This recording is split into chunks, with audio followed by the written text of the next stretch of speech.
નમસ્કાર મિત્રો, હું પાછો હરીશ સુમેશ્રા સરસ મજાનો એક જોક્સનો વિડીયો લઈને આપની સમક્ષ આવ્યો છું. તો મારા જોક્સ ગમે તો મારી યુટ્યુબ ચેનલ હરીશ કે સુમેશ્રાને લાઈક કરજો, શેર કરજો અને સબસ્ક્રાઈબ કરજો. ધન્યવાદ. અમારે એક બેન છે, એમ સ્ટાફમાં બેન, એમનું નામ છે અરુણાબેન. અને એક બીજા બેન છે, એ વર્ષાબેન. એ એક વખત બજારમાં એકબીજા સામાસામી મળી ગયા.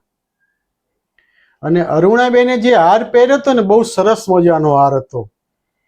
એમના મિસ્ટર વાસુદેવભાઈએ સરસ મજાનો હાર લઈ દીધો હતો. એમ તો વર્ષાબેનની નજર હાર પર પડી અને તો ખુશ થઈ ગયા કે લે અરુણાબેન, કેટલો સરસ હાર લીધો છે તમે, બહુ સરસ હાર, સારો લાગે છે.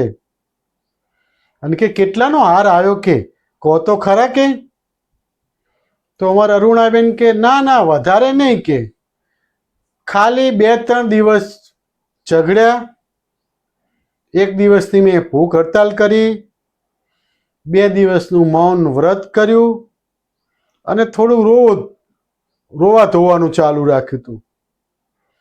એમાં હાર આવી ગયો. તો વર્ષાબેન કે ઓહો, એ વાત છે એમ ને, આજે આવવા દો કે તારે એમને ઘેર, આ પ્રોસેસ હું આજે જ ચાલુ કરી દઉં. કે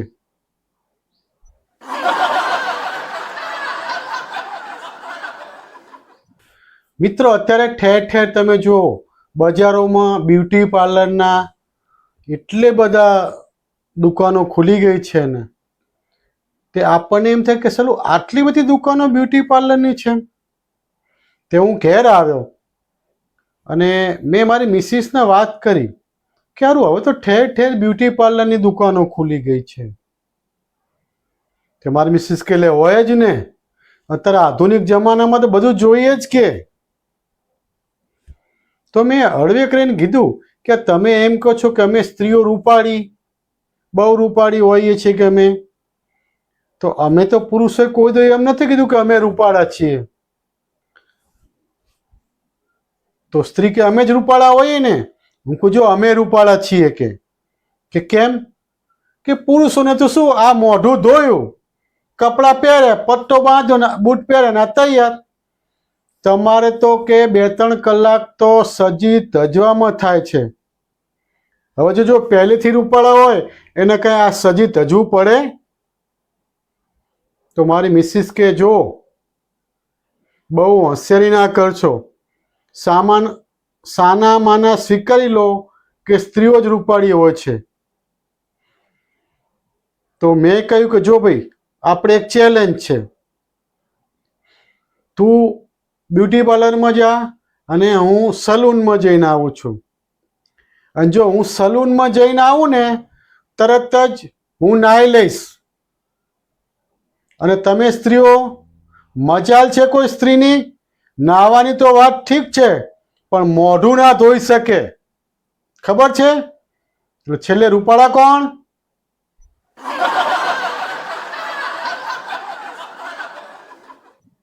મિત્રો, અત્યારે આપણે આ સોશિયલ મીડિયાનો જમાનો છે અને આપણે લોકો એકબીજા સાથે આઈડી બનાવીને ફેસબુક, ઇન્સ્ટાગ્રામમાં વાત કરતા હોઈએ છીએ.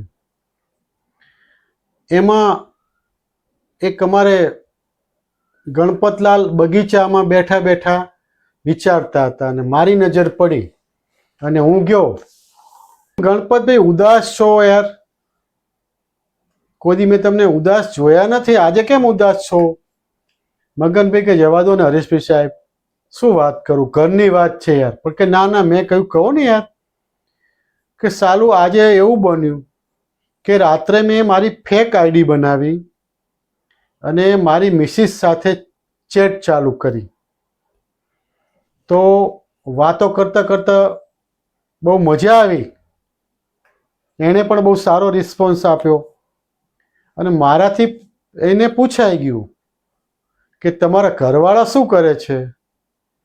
તો મારી મિસિસે એવું લખી મોકલ્યું કે હું તો એકલી જ છું અને મારા ઘરવાળાને ગુજરી કે 3 વર્ષ થઈ ગયા છે.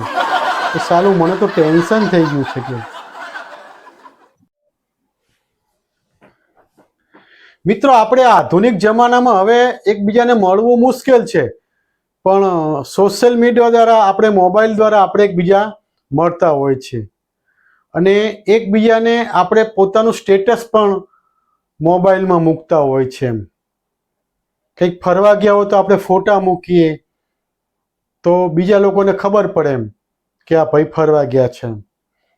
એમ એક છોકરીએ મોબાઈલમાં સ્ટેટસ મૂક્યું અને મેં વાંચ્યું અને વાંચીને તો સાલું મારું દિમાગ ચકરાવી ચડી ગયું. હું સમજી ના શક્યો કે એ બેન શું કહેવા માંગે છે. એ બેને સ્ટેટસમાં એવું લખ્યું कि ना मैं शादी करूंगी ना अपने बच्चे को शादी करने दूंगी.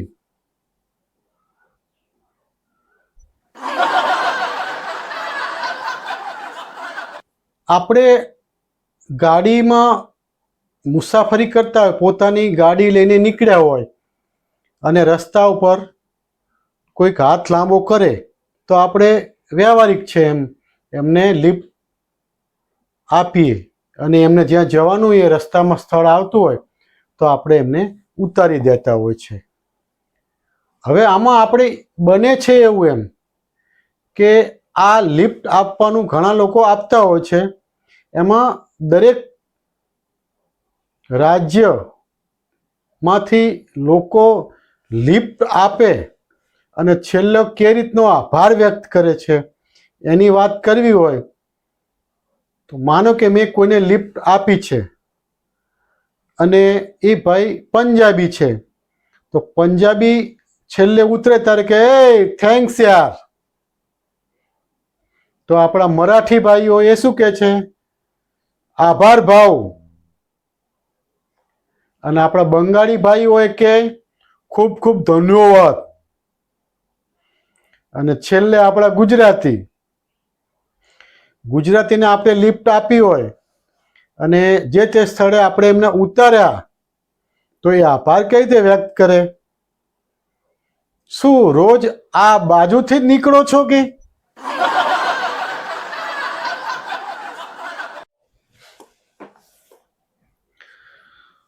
એક ગામડામાં એક સરસ મજાનું દવાખાનું અને એ દવાખાના ઉપર એક બોર્ડ મારેલું, ગમે એવા ચમરબંધીનો પણ અમે દારૂ છોડાવી આપશું. તો અમારે આ મગનલાલે જોયું કે ઓહો, દવાખાનું સારું છે, ગમે એવો દારૂ હોય તો પણ છોડાવી આપશું. તો અમારે મગનલાલ તો ગયા દવાખાને, ડૉક્ટર સાહેબને કીધું કે સાહેબ તમે દારૂ આપો છો? ડૉક્ટર હા, કે મેં કેટલાયનો દારૂ છોડાવી દીધો છે, કેટલાય દાખલા છે મારી પાસે. તો કે મગન કે સાહેબ મારે છોડાવો છે. તો ડૉક્ટર સાહેબ કે છૂટી જશે. મગન એવું કહ્યું પણ કે સાહેબ 100 બોટલ છે ને પોલીસ સ્ટેશનમાં પડ્યો છે મારો દારૂ. તો ડૉક્ટર કે ભાઈ જા જા, એવા થોડા અમે દારૂ છોડાવીએ છીએ. આ તો તમે પીતા હોય તો અમે તમને દારૂ છોડાવી દઈએ કે પછી તમે પીવો નહીં.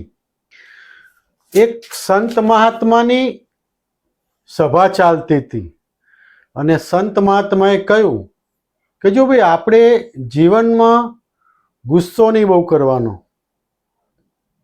ગુસ્સો કરવાથી આપણા શરીર પર ઇફેક્ટ થાય છે અને બીમારીઓ આવે છે, એટલે બહુ ગુસ્સો કરવાનો નહીં. તો એક ભાઈ ઊભા થયા કે મહારાજ અમે તો ગુસ્સો બહુ કરતા જ નથી, પણ આ પત્નીઓ બહુ ગુસ્સો કરે એનો શું ઈલાજ? તો મહારાજ કે જો એનો પણ ઈલાજ છે. જ્યારે પત્ની ગુસ્સો કરે ત્યારે આપણે શાંત થઈ જવાનું અને મનમાં 1 થી 100 ગણવાના. એટલો સમય જતો રહે પછી પત્ની શાંત થઈ જશે. અને શાંત ના થાય તો પણ આપણે ગુસ્સો નહીં કરવાનો, કારણ કે આપણે ગુસ્સો કરી અત્યાર લગી શું ઉકાળી લીધું છે? ગુસ્સો કરો તો આપણું શું આવ્યું છે એટલે ગુસ્સો કરવાનો નહીં અને શાંત રહેવાનું. ગામડામાં 8-10 મિત્રોએ રાતે વાડીએ પાર્ટી કરી. એમ રીંગણાનો ઓળો અને બાજરાનો રોટલો, બધા મિત્રો મળ્યા, સરસ મજાનો બધાએ મળીને રીંગણાનો ઓળો બનાવ્યો અને બાજરીના રોટલા અને ઉપર માખણ લગાવ્યું અને ખાવાની પણ બહુ મજા આવી. એમાં અમારા ભૂરો પાછો ત્યાં અંદર. તો બધા મિત્રો ખાતા ખાતા ચર્ચા કરતા હતા. તો અમારે આ ભૂરો કે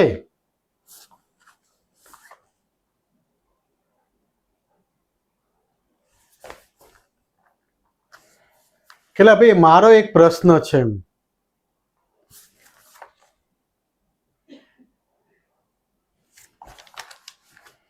કે છોકરા છોકરી પ્રેમ કરતા હોય તો છોકરો છોકરીને કે તું તો મારી આ દુનિયા છે, તું તો મારી ભવિષ્ય વેદતા છે, તું મારી અર્ધાંગીની છે.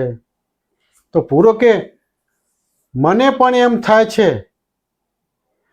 કે મને કોઈ એમ કેમ નથી કહેતું કે તું મારી દુનિયા છે. કદાચ હું દુનિયા તો નહીં પણ કોઈકનું ગામ હોઈ શકું.